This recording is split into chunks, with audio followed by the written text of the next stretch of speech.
Emotional कहानी। माँ की देखभाल। माँ अस्पताल में एक बेड पर पड़ी थी। अस्पताल के बरामदे में उसके 2 बेटे और एक बेटी चिंता से टहल रहे थे। भाई बहन को अपनी माँ के लिए सेहत की चिंता तो थी ही, लेकिन उससे भी ज़्यादा चिंता इस बात की थी कि अब माँ को अपने साथ कौन रखेगा।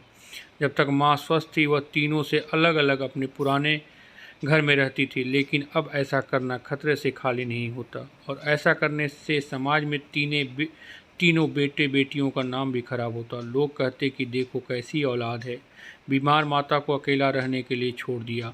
1 घंटे से बिना कोई बातचीत किए वो तीनों अपने अपने विचारों में खोए हुए थे। फिर बहन ने चुप्पी तोड़ते हुए अपने भाई की तरफ देखते हुए कहा, भैया आप बड़े हैं, इसलिए आपका कर्तव्य है कि माँ की ज़रूरत के समय आप रखें और उनकी देखभाल करें।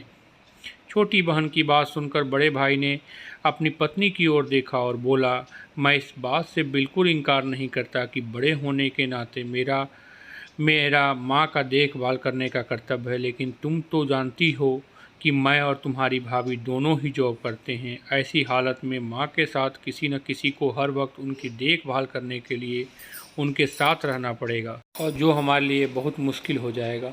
बहन, तुम तो पूरा दिन घर में ही रहती हो, तुम माँ को अपने साथ क्यों नहीं रखती? पैसे की चिंता मत करना, जो भी खर्च आएगा मैं दे दूँगा।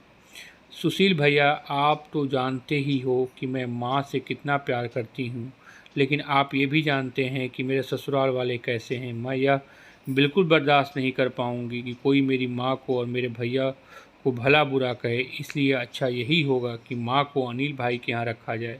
बड़े भाई सुशील ने भी छोटे भाई अनिल के यहाँ माँ को रखने के लिए सहमति जताई। आप यह कैसी बातें कर रहे हो? क्या आपने नहीं देखा कि माँ कभी भी मेरे घर में 2 दिन से ज़्यादा रही ही नहीं है? उसका मेरे यहाँ मन नहीं लगता ही नहीं है, फिर कैसे वह इतने दिनों मेरे घर रह पाएगी? छोटे भाई ने अपनी असहमति जताते हुए कहा। इससे पहले कि इस चर्चा पर कोई नतीजा निकल पाता, एक नर्स वहाँ दौड़ती हुई आई और कहने लगी, क्या आप ही वार्ड नंबर 4 में भर्ती मरीज के रिश्तेदार हैं?